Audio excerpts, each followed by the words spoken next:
শুভ সকাল বন্ধুরা, আজকে একটা রোববারে ব্লগ নিয়ে চলে এসেছি। আজকে হয়তো তোমাদের কাছে এই ব্লগটা পৌঁছাবে না, যেদিনই কি এই ভিডিওটা তোমাদের কাছে যাবে একটু কষ্ট করে দেখে নিও। রোববারে আমি সারাদিন কি করি, সকালবেলা একদম স্নান করে নিই, স্নান করে ঠাকুরের ফুলগুলো তুলে গাছ থেকে একদম ঠাকুর ঘরে গিয়ে ঠাকুর পুজোটা করে নিই। সবার আগে যেন একটা শান্তির জায়গা এই ঠাকুর ঘর।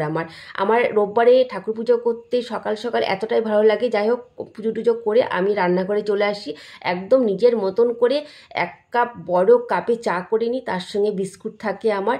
আর এই বিস্কুট আর চাটা খেয়ে সারাদিনের এনার্জিটা আমি তৈরি করে নিই। আর রোববারে তো প্রচুর কাজ থাকে, বিশ্বাস করো, স্নানের আগে যা কাজ থাকে তা করতে করতে আমি পুরো হাঁপিয়ে উঠি। তারপরে এই চাটা।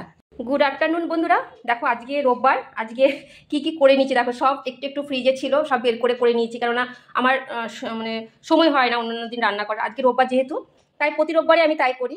আর আমার এটা প্রতি রোববারে আমার থাকে একটু ঘি আলু সেদ্ধ। আমার ভীষণ এটা প্রিয় জিনিস, ঠিক আছে। আর এখানে দেখো কি নিয়ে নিয়েছি, একটু ঘি আলু সেদ্ধ নিয়ে নিয়েছি, একটা ডিম সেদ্ধ দিয়ে দিচ্ছিলাম সকালবেলা, তা এখন আর নিয়ে নেব। এখানে কুমড়ো দিয়ে, আলু দিয়ে, পটল দিয়ে একখানা ঘন্ট মতন করেছি, বেশ মিষ্টি মিষ্টি মতন।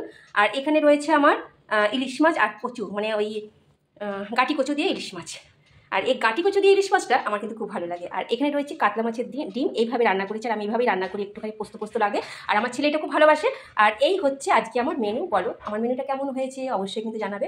এত কিছু খাওয়া সম্ভব না বন্ধু, কেননা সব কিছু একটু একটু করে নিয়েছি আমি, সব ফ্রিজে ছিল একটু একটু করে। অন্যান্য দিন আমার সময় হয় না, তা আজকে করেছি। আর সবচেয়ে আমার ফেভারিট আজকে এটা, এই আলু সেদ্ধ আর ঘিটা, এটা হচ্ছে সব থেকে আমার আজকে ফেভারিট, ঠিক আছে। চলো, আর তার সঙ্গে তো ডিমটা আছে। ডিমটা এখন কম খাই, যেহেতু কোলেস্ট্রল আমার এখন রয়েছে, খুবই কম খাই। কিন্তু যেদিন একটু ইচ্ছা করে খেয়ে নিই, যেটা হবে হবে, খেয়ে তো মরবো, বেশ বয়সটা তো অনেকটাই হয়ে গেছে, আর কদিনই বা বাঁচবো।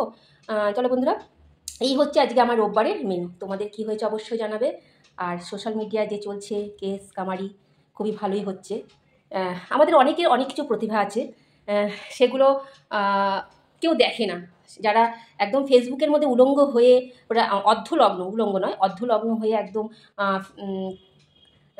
ভিডিও করছে, তাদেরগুলো দেখার জন্য সবাই ব্যস্ত।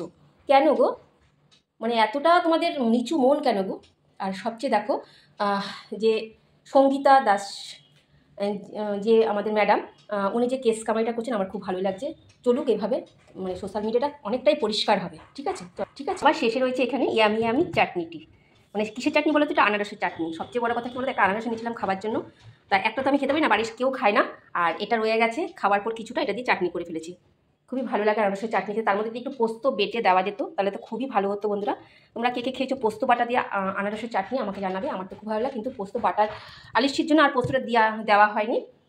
এই হচ্ছে আজকে মেনু। চলো।